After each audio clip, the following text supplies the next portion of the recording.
Fantasy freaks and geeks. What's going on? James Coe here with you. All right, it's Saturday, which means we got to get you ready for the big Sunday that is coming up, week number 12. And of course, we're going to be talking about injuries in today's episode. What are the big injuries? Well, shoot, we know the big one is Brock Purdy. He's out.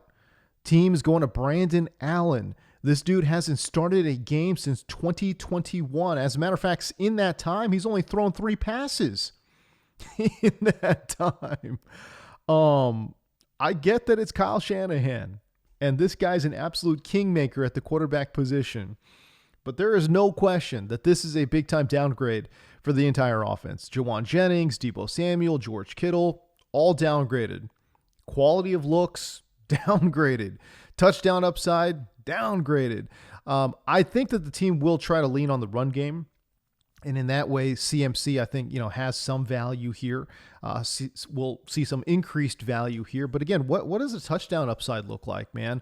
I'm just not that sure. One thing is that, for Green Bay, they're going to be down a couple of defensive players as well. Jair Alexander isn't going to be playing in this game for Green Bay. So I guess that kind of sort of helps ease the load just a little bit. But I tell you what, I'm not feeling that comfortable with any of these major guys. I think Deebo Samuel's still a top 15 fantasy play just based off of volume and again, explosive ability from Deebo Samuel. But George Kittle, you're playing George Kittle, 6 teams on a bye. He's too good of a player to sit down. I get it. Juwan Jennings, shoot, man, after his last couple of games, got to play him as well. I get it. Got to play him. Got to play him. Don't got to love it. You don't gotta love it, man. All right, let's go to Kansas City. Pacheco was eligible to return. He was working his way back, but he has been ruled out. Still going to take another week or 2 here to come back from that major injury that he was on, IR for there. So I would say Kareem Hunt against Carolina. Oh my goodness, he has an absolute opportunity here to be the running back 1 for the entire week. I think they'll lean on him. And if they build a big lead, obviously huge game script here for Isaiah Pacheco, possibly as well. Again, Carolina has not been good at stopping the run either. So it's a great matchup, great run script possibilities here for Kareem Hunt, who could legitimately finish the week as your RB1. Both Alexander Mattison and Zamir White are doubtful for this game for Las Vegas against the Denver Broncos. Now, I do think that you can actually start Amir Abdullah. And if you're absolutely desperate, you're in a deep league, you don't know what to do, this kid Dylan Lobby is a possibility for you as well. I am intrigued by Dylan Lobby. You know what's crazy about Dylan Lobby, man? This is a guy that coming into this ball game has negative fantasy points. No yards, 1 carry, had a fumble and lost it. -2 on the season. Very interesting. And I'm trying to sell you on Dylan Lobby, bro. He's a small school guy. He is a small school guy, not a great athlete, but man, he is a fan-freaking-tastic pass catcher out of the backfield. And that stuff matters. Now, listen, Amir Abdullah is great out of the backfield too. Okay, but the Denver Broncos have given up the 4th most receptions and the 5th most receiving yards to running backs this year. There's going to be some people who, again, love the rookie, right? And that's just what happens. But if you're asking me, man, give me Amir Abdullah. Even if both Madison and White are out, go ahead and give me Amir Abdullah. I trust him a little bit more. And Dylan Lobby, too. Again, I think he's playable, but, man, you have to be absolutely down bad at that position to be wanting to start Dylan Lobby against the Denver Broncos. You know what I mean? Listen, I said they give up a lot of, yards and receptions out of the backfield. Okay, but they're still great defense, man. It's not a great matchup, dude. I'm just trying to find some kind of silver lining here. So there you go. Devontae Smith. Oh, my goodness. Devontae Smith is out with the hamstring. Feels like these wide receivers have just not been able to stay healthy and playing together. I'm talking about A.J. Brown and Devontae Smith in Philadelphia, man. Remember, A.J. Brown missed a bunch of games with a bad hamstring as well. Anyways, the Eagles take on the Rams, who have really struggled to contain outside wide receivers. A.J. Brown, you're talking about a guy who could finish off as the, top scoring fantasy asset of the week. Shoot, it might be A.J. Brown. Absolute smash spot for him. He's going to see huge volume in a very good matchup against the LA Rams. Now, again, you're coming to the Sleeper King, baby. All right. You got a desperation deep sleeper you want to get out there. How about Jahan Dotson? Again, great matchup against the Rams. He's going to be playing primarily as an outside wide receiver for them, for Philadelphia. And again, you would imagine LA is going to do what they can to try to stop A.J. Brown. It's going to leave a lot of open holes, a lot of gaps available for Jahan Dotson. Let's see if he can make that work. I don't know. I'm intrigued. I'm interested, at least, in Jahan Dotson. But the most likely answer is that they split this up between Saquon Barkley, and they'll have him running routes. They'll have Dallas Goedert running routes, and obviously they're going to work in, Aeneas Smith and Johnny Wilson there as well for Philadelphia. So I think they'll just sort of kind of disperse those targets. But if we're talking about upside for a player that is 100% available on your waiver wire right now, it's Jahan Dotson. All right, going back to Carolina, talking about the running back position, it does sound as if Jonathan Brooks will make his NFL debut.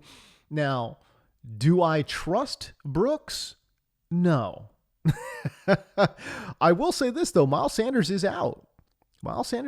So this could be a 70-30 split, obviously, with Chuba Hubbard as the A side. I think Jonathan Brooks he'll do some stuff. But again, what will his workload be? I think 30% or less of the overall snaps for Carolina.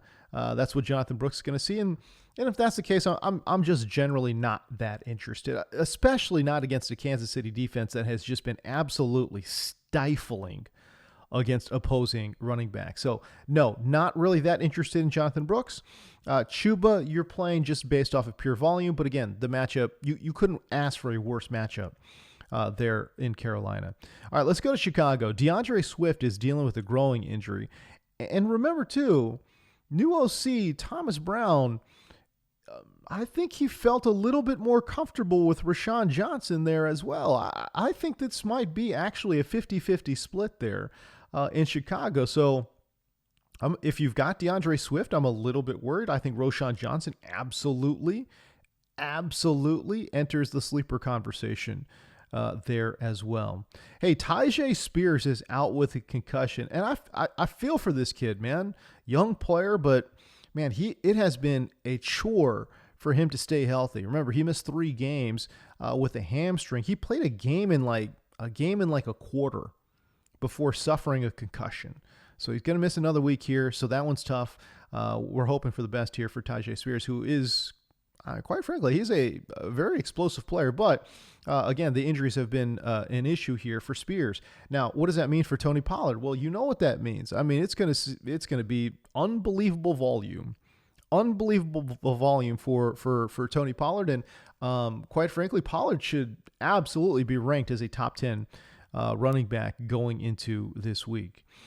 Former Chief, current Tennessee Titan, L'Jarius Sneed was placed on IR. Now, he has not played for the Titans since week number 6, but I do think it's big nonetheless. Obviously, it's tough for Tennessee after giving L'Jarius Sneed a monster contract in free agency. All right, let's go to the New York Giants here. Lost in this whole conversation of Daniel Jones and then getting released and them going with, Tommy Cutlets. Lost in all of this is that Darius Slayton is back from a concussion, but Malik Nabers picked up a late week growing injury, did not practice on Friday.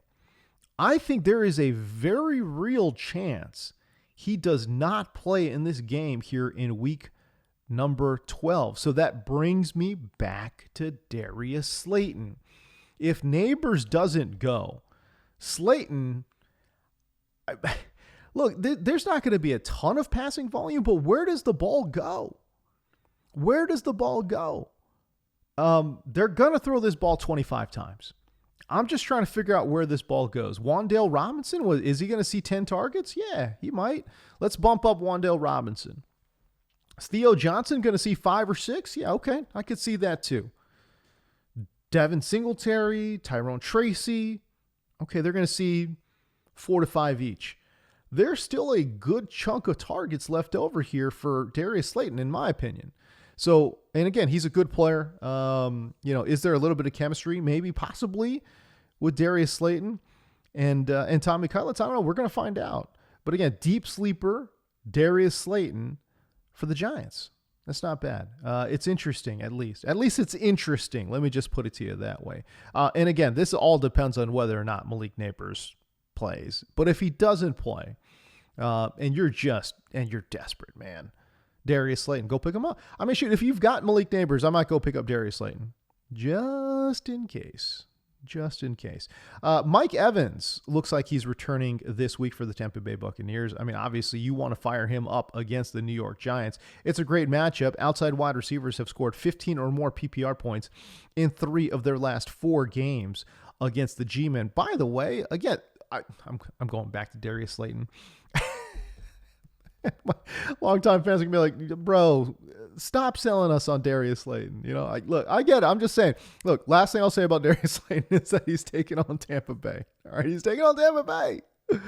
Come on, man. They've been getting gashed. Through the air. Anyways, okay.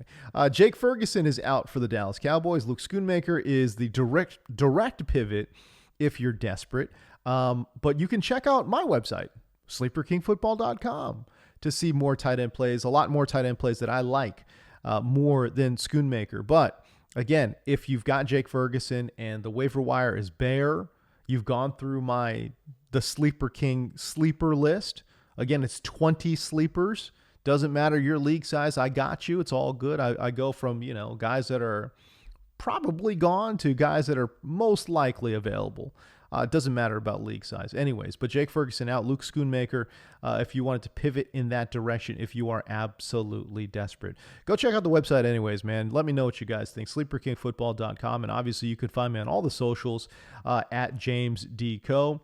I'm trying to be a little bit more active on Threads. I'm active in the TikTok space, and I'm active on Instagram as well. But again, you could find me on Facebook and X. I'm divesting myself of X, guys. So at some point that will go bye-bye. Anyways, go check it out, sleeperkingfootball.com. And again, if you're still with me, man, I would very much appreciate if you guys left me a 5-star review, and we'll be on our way. What do you say? And if you're watching me on the YouTube side, hey, go click that subscribe, man. Let's go. Anyways, we'll see you guys. Have a great Sunday, and good luck to everyone out there. It's week number 12, man. Playoffs are right around the corner. I know people are positioning themselves for a playoff run right now, which is great. Anyways, good luck to everyone out there. Remember, it's never too late to chase your dreams. Peace.